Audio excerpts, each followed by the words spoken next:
Pare. Ang tao ah. Ang tinataguan yata ako na. Opo, pare. Pare. Tao. Tao yata. Oy, pre. Oh, Oh, ano atin? ha? Yung atin yung ano, yung sinabi mo. Sinabi ko.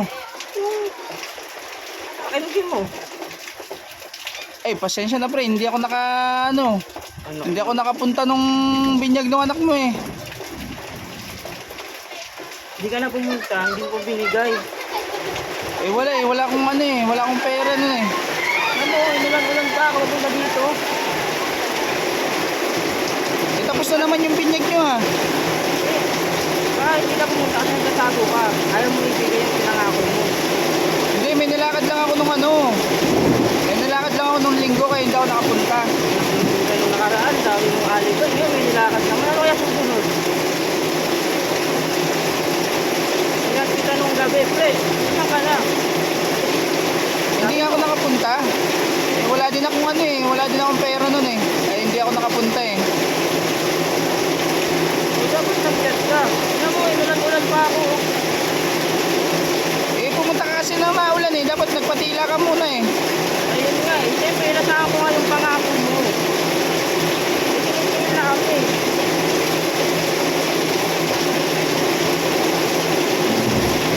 Ang lakas ng ulan. Pumasok ka muna kaya. Ito, okay lang. Dito na lang. Para makuha ko yung yung sinabi mo. Sinabi ko ang task eh. Yung lakas ng ulan, kakayanin ko yan. Kahit na ulan, naniningil ka pa rin eh. Inulan na ako, nandito na ako eh. Parang ako pa yung nagkautang sa pabinyag mo eh. Hindi ka nagkautan, nangako pa lang. Nangako nga ako pero dapat hindi kayo nakahanda. May handa kayo lagi na Sana ako ikaw ang naganda. Sabi mo, bibigay ako punta ako. Wala nga, hindi nga eh. Hindi nga ako nagkapera eh. Kaya hindi ako nakapunta eh. Ang ina ng mga palubot yan, oh. Hindi nagkapera, hindi nakapunta, may nilakad. Ano pa kaya kung sunod?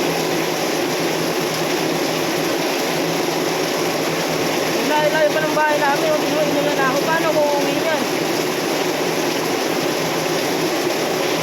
Pag ganyan ang ganyan eh, wag mo tulog sa ulian na tayo ng kantina.